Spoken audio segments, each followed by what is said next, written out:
మాజీ మంత్రి Talasani OSD Kalyan arrest.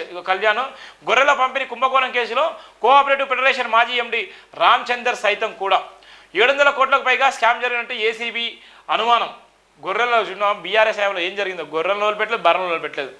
BRS హయాంలో గొర్రెల పంపిణీ పథకంలో జరిగిన అవకతవకల కేసులో ఏసీబీ అధికారులు తాజాగా మరో ఇద్దరిని అరెస్ట్ చేశారు. నాటి పశుసంవర్ధక శాఖ మంత్రి తలసాని ఓఎస్డీ కళ్యాణ్తో పాటు Telangana sheep and goat development cooperative federation మాజీ ఎండి రామచంద్రన్ కూడా అరెస్ట్ చేసిన నేపథ్యం కూడా ఉంది.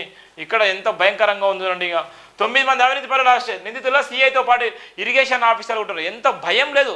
ఇవాళ ఉన్నటువంటి నేపథ్యంలో ఇష్టానుసారంగా డబ్బులు దండుకొని ఇష్టానుసారంగా ప్రజలను రక్తాన్ని పిండి చేసి పిప్పి చేస్తున్నారు. ఇలా ఉన్నటువంటి ఉద్యోగం వాళ్ళ జీతాలు వస్తున్నాయి, ప్రభుత్వ సొమ్ము ఇవాళ ప్రజలు రెక్కల కష్టంగా వాళ్ళకి డబ్బులు ఇచ్చేసి ప్రభుత్వ సొమ్మును వాళ్ళ జీతాలుగా వాడుకున్న నేపథ్యంలో అవి సరిపోకుండా కూడా మళ్ళీ అక్రమ పద్ధతిలో డబ్బులు దంపంచుకొని ఇవాళ ఇష్టానుసారంగా డబ్బులు పంచుకుంటున్నారు.